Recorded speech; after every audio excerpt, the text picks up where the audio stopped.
Have you ever felt like you had two brains? One controlled by a speedy teenage monkey who doesn't think about consequences, and the other being controlled by an old and reliable but very slow chimpanzee named Greg? Well, today is all about the dual process theory. Initially thought up by William James, but popularized by Daniel Kahneman, it describes how human thought can be divided into two different processes. Type 1 is a fast, automatic, intuitive system of thought, while Type 2 is capable of critical thought and is fairly reliable, but also very slow and requires a lot of resources. Let's take some examples of things most people should be able to know instinctively in their Type 1 brain. What is 2 plus 2? What color is a banana? How do you approach a girl without seeming super awkward and stumbling over your own words? Type 2 is reserved for much harder questions that require that you actively think about the given problem. What is 71 times 24? How do I assemble this Lego set of a Nissan Skyline GT-R R44? What will I do with my life after Arrested Development unjustly got cancelled after its 5th season? Not everyone's Type 1 and 2 are identical. Some people may have practiced driving their whole life, and in that case, the mechanics of driving are embedded in their Type 1 system. It's easier for them to talk, having a phone call, and opening a pee bottle while driving, than it is for a freshly cracked license recipient. This is the basis of skill acquisition. In a 2013 publication, Croskerry, Singhal, and Mamede explained 4 different Type 1 processes based on Stanovich research. First off, there are evolutionary hardwired processes. These processes may show when you're walking casually on the street and you see a dead bird. Naturally, you don't go near it because you know that rotting animals are not healthy to eat. Secondly is the emotional perspective. As an example, all cultures have a fear of snakes, so automatically you'd avoid snakes if you ever saw them. This may also prevent your local Alfred from ever approaching as Lady Cheerleader out of fear of rejection. Thirdly, there are processes that have become embedded in us through overlearning. This is your hypochondriac Aunt Linda that shows up to the doctor for the 11th time this month because she felt a tingle in her throat and must therefore have developed cancer. The doctor's System 1 is then telling him that there's probably nothing wrong with her. Lastly, there's implicit learning.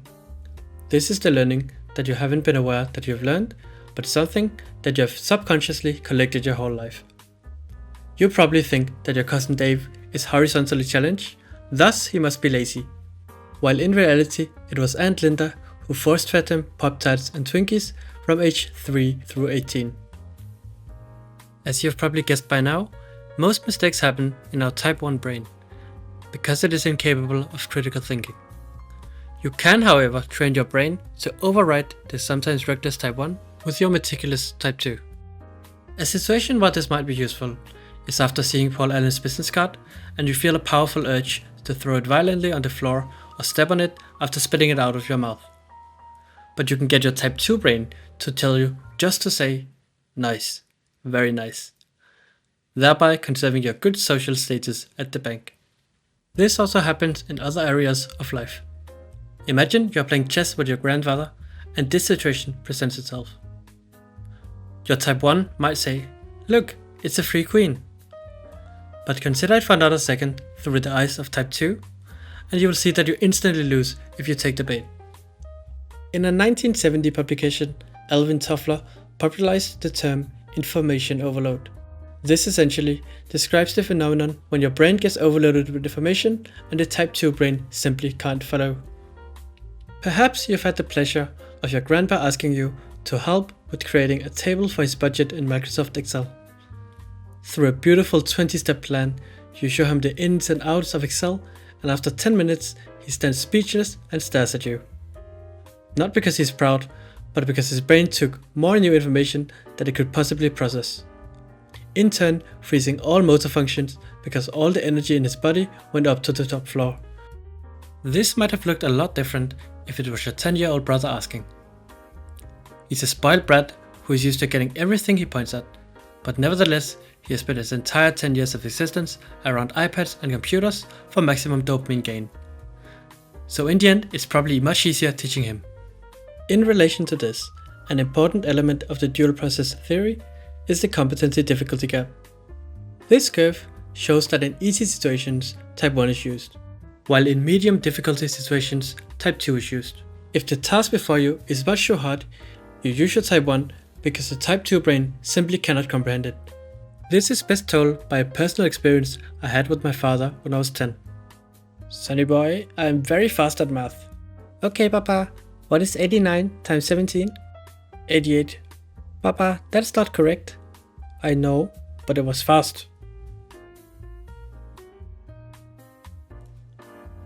So just remember, if you ever feel like you have two brains, don't worry, it's normal. You don't have schizophrenia.